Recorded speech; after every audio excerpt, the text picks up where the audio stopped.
다윗 이후에 솔로몬 왕이 즉위했을 때는 그 사방에 평화가 있었습니다. 이는 하나님께서 이스라엘 백성들에게 안식을 주셨던 것을 우리는 그 말씀으로 알 수가 있겠습니다. 25장 1절에서 4절까지 보시면요. 재판이 생겼습니다. 그래서 시비가 생겨서 재판을 했는데 그럴 때에 어떻게 해야 되느냐. 당연히 잘못한 것에는 처벌이 있겠습니다. 처벌이 있는데 처벌의 핵심이 맞춰져 있는 것이 아니라 이제 40까지는 때리려니와 그것을 넘기지 못할지니라고 말씀하고 계십니다. 그래서 핵심은 내가 내 형제를 경히 여기는 것이 될까 하노라 이 말씀을 하고 계시는데요. 이 말씀을 하실 때 마태복음 22장 말씀이 생각이 났습니다. 한 율법사가 예수님을 시험해서 이렇게 얘기합니다. 율법 중에 어느 계명이 큽니까? 그랬을 때 하나님의 말씀의 근본은 핵심은 첫째는 하나님을 내 마음을 다하고 목숨을 다하고 뜻을 다하여 사랑하는 것이라고 했고 둘째는 내 이웃을 자신과 같이 사랑하라 하신 이 말씀을 알 수가 있겠습니다. 그렇기 때문에 하나님이 근본 원하시는 것은 사랑이지 어떤 율법에 저촉돼서 그것을 벌하기 위해서 만드신 것은 아니고 하나님께서는 사랑과 공의가 분명하신 분이신 것을 알 수가 있겠습니다. 그러므로 사랑에 기반한 징계가 이것이라고 할 수 있겠습니다. 요한복음 8장을 보시면 이 말씀이 있습니다. 예수님 당시에 이제 음행 중에 잡혀온 여인이 있죠. 그랬을 때 이제 돌로 쳐야 되냐 말아야 되냐 이 문제를 가지고 시비를 걸었는데 예수님께서는 이렇게 얘기하셨습니다. 죄 없는 자가 먼저 돌로 치라고 하셨죠. 그랬을 때 공동체 내에서 가장 중요한 것은 무엇을 잘못했다 하더라도 용서와 사랑이 먼저라는 것입니다. 징계도 필요하지만 근본 형제를 사랑하지 못한다면 아무 의미가 없는 것이라고 할 수 있겠습니다. 요한복음 8장 10절, 11절에는 이렇게 되어 있습니다. 예수께서 일어나서 여자 외에 아무도 없는 것을 보시고 이르시되 여자여 너를 고발하던 그들이 어디 있느냐 너를 정죄한 자가 어디 없느냐 대답하되 주여 없나이다. 예수께서 이르시되 나도 너를 정죄하지 아니하노니 가서 다시는 죄를 범하지 말라 하시니라. 이렇게 말씀하셨습니다. 결국엔 주님께서는 우리를 사랑하셔서 어떻게 하셨냐면 율법을 완성하러 오신 주님께서는 직접 십자가에 달려서 죽으심으로 우리의 죄를 사해 주셨고 부활하심으로 로마서 4장 25절에 우리를 의롭다고 선포해 주셨습니다. 4절로 보시면 곡식 떠는 소에게 망을 씌우지 말지니라고 말씀하고 계시는데요. 열심히 일하는 소가 앞에 망을 씌우면 일하다가도 곡식을 먹을 수가 있지 않겠습니까? 그 소에게 그런 것을 내버려 두라, 먹도록 허용하라는 말씀이기도 합니다. 5절부터 10절까지 보시겠습니다. 이제 6절 밑에 파란 글씨로 작게 룻 4에서 10 이렇게 돼 있습니다. 룻기 4장 7절에서 10절을 다 같이 찾아보시겠습니까?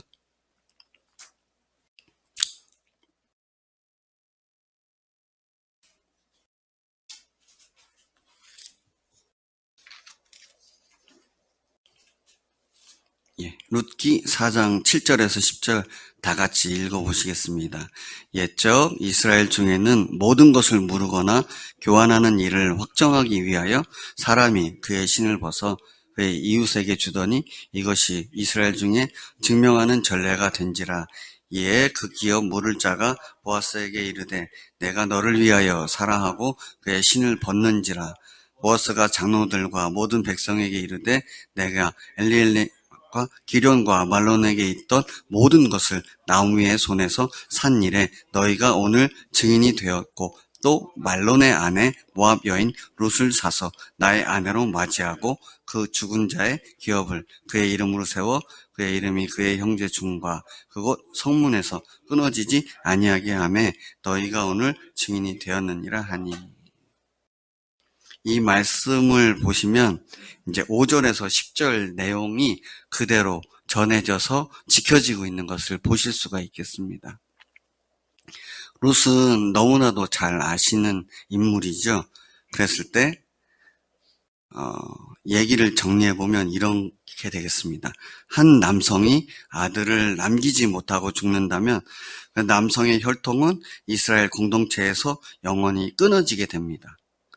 이런 상황을 방지하기 위해 형제들은 죽은 형제의 아내와 동침하여 아들을 낳아주어서 죽은 형제의 가문이 지속되도록 해야 하는 책임이 이렇게 주어졌습니다. 이것을 계대 결혼이라고 하고요. 계대 결혼을 통해서 죽은 형제의 이름과 가문을 이어나가도록 했고 또 한편으로는 자식이 없이 남편을 잃은 여인을 이렇게 보호하도록 또 남편의 기업을 유지해서 생활에 어려움을 겪지 않도록 하는 이런 제도를 보실 수가 있겠습니다. 11절에서 15절까지 또 보시죠.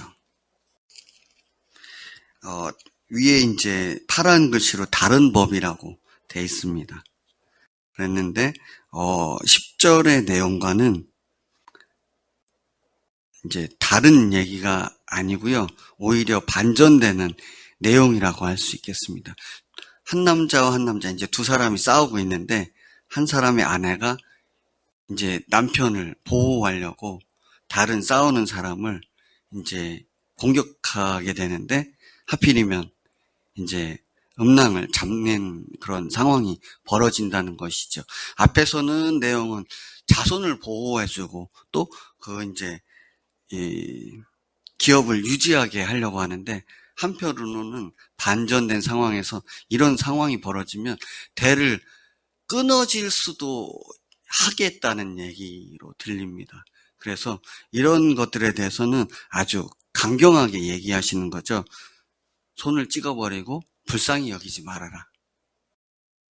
그만큼 이렇게 하지 말라는 말씀이기도 합니다. 그리고 13절에서 16절까지 보시면 공평한 것에 대해서 나옵니다. 저도 어렸을 때 이제 시장에 가면 돛박에다가 곡물을 넣어서 판매를 하시지 않습니까? 그것에 이제 어떤 분들은 이제 돛박 크기를 이제 약간 줄여서 부당한 이득을 취할 수가 있는데요. 이제 제가 일하는 저희 회사에서는 정말 이런 것들은 정확하게 하거든요. 어디에 계속 납품을 하게 된다면 항상 정확하게 제대로 또 드리기도 하고 부당한 이득을 취하지 않는 게 하나님의 백성으로서 마땅히 지켜야 된다고 말씀하고 계시는 겁니다. 네, 제가 경험한 바로는 무게를 속이면 들통이 나거든요. 항상. 뒤에는 어느 순간에는 알더라고요. 그래서 애초부터 정직하게, 공정하게 하면 문제가 없겠습니다.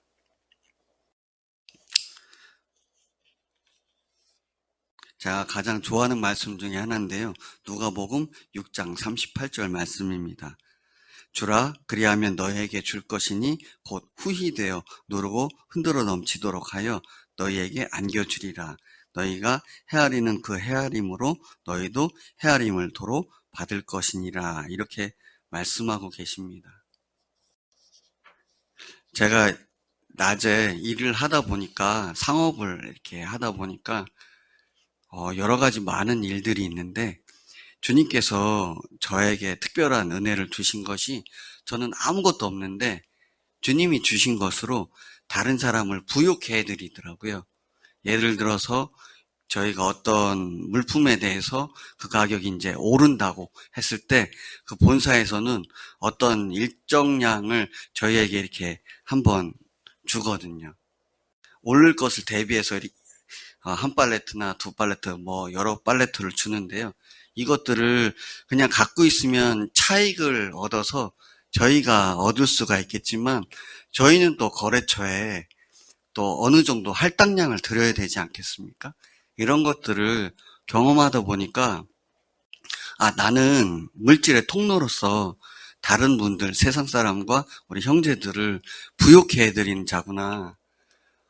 제가 가진 것은 없는데 다른 사람을 부유하게 해드리더라고요. 그래서 하나님의 말씀은 틀린 것이 없구나. 반드시 지키시더라고요. 그래서 이런 경험을 하다 보니까 하나님의 말씀을 지켜서 행하는 것이 나에게도 복이고 다른 사람에게도 복인 줄 경험하게 됐습니다.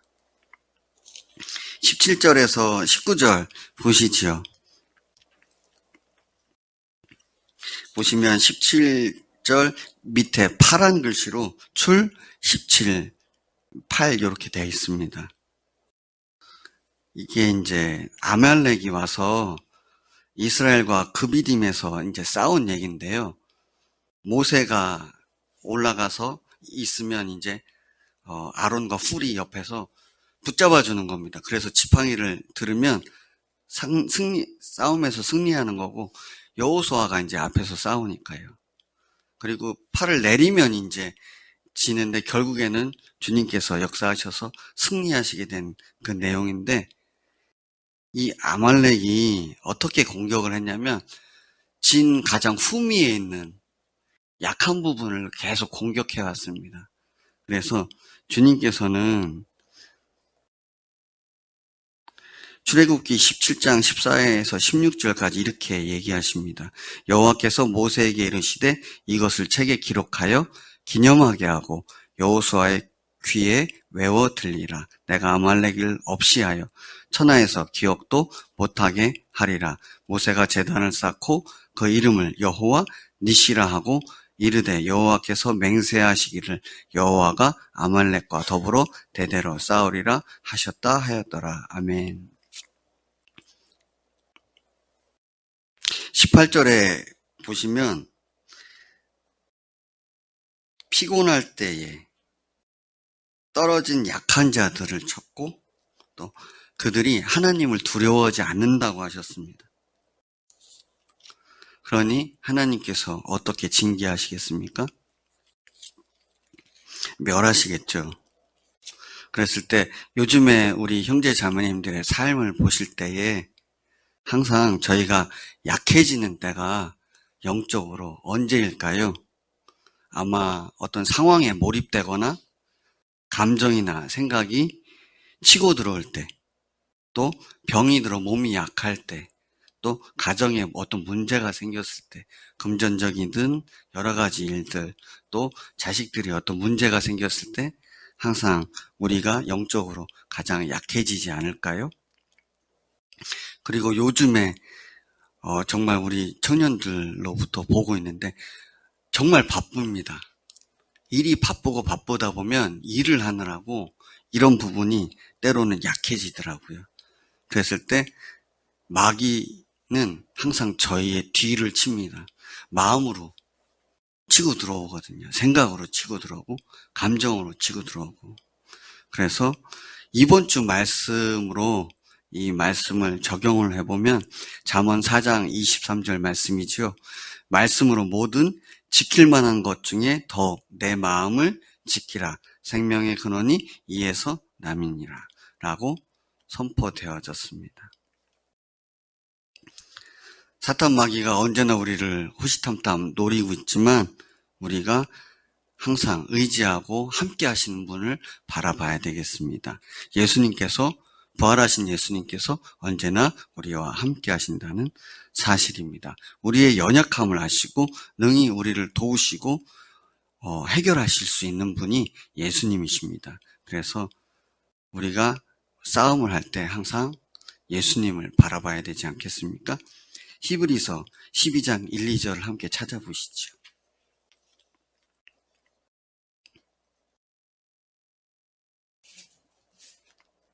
너무나도 잘 아시는 말씀인데요. 히브리서 12장 1절 2절입니다.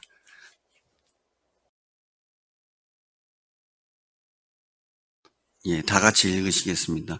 이러므로 우리에게 구름같이 둘러싼 허다한 증인들이 있으니 모든 무거운 것과 얽매이기 쉬운 죄를 벗어버리고 인내로써 우리 앞에 당당한 경주를 하며 믿음의 주여 또 온전하게 하시는 이인 예수를 바라보자. 그는 그 앞에 있는 기쁨을 위하여 십자가를 참으사 부끄러움을 개의치 아니하시더니 하나님 보좌 우편에 앉으셨느니라.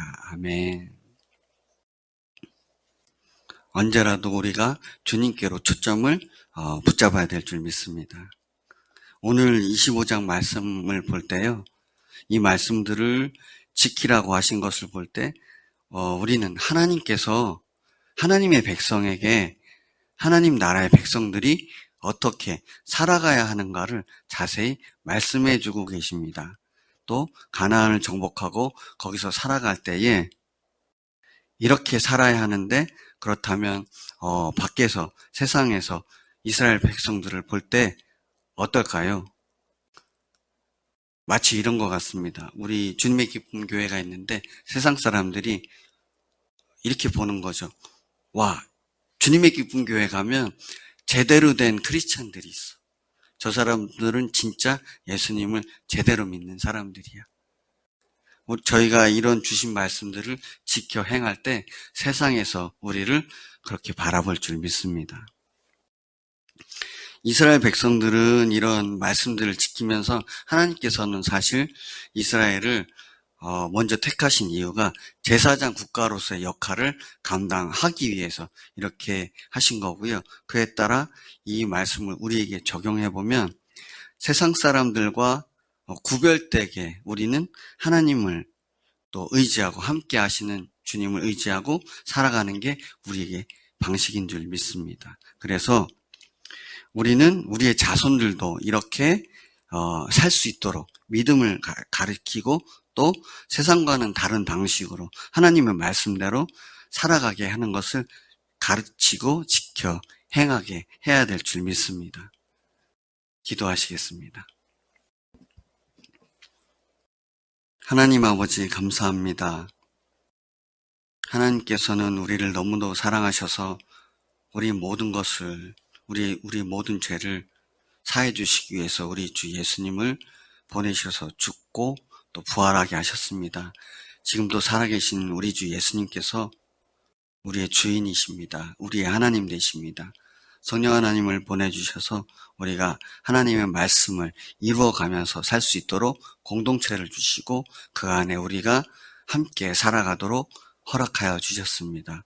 우리가 매일매일 삶에 있어서 공동체를 돌아보고 또 형제를 사랑하며 우리가 사랑이 기반된 여러 가지 또 서로 섬기고 또 말씀으로 교제하고 이런 것들이 더욱더 풍성해지기를 원합니다. 서로의 어려움을 도와주고 아픈 것을 챙기고 또 도와주고 기도하며 우리가 명실상부한 하나님의 백성으로서 세상 사람들이 우리를 바라볼 때 주님의 기쁨 교회가 정말 참된 교회라고 할 수 있도록 성령 하나님께서 인도하여 주시옵시고 또 오늘도 충만함을 허락하여 주옵소서. 말씀 묵상하고 살아가는 우리 형제 자매님들에게 은혜의 은혜를 더하여 주옵시고 믿음의 믿음을 더하여 주시길 간절히 바라고 원합니다. 감사드리며 예수님의 이름으로 기도드렸습니다. 아멘.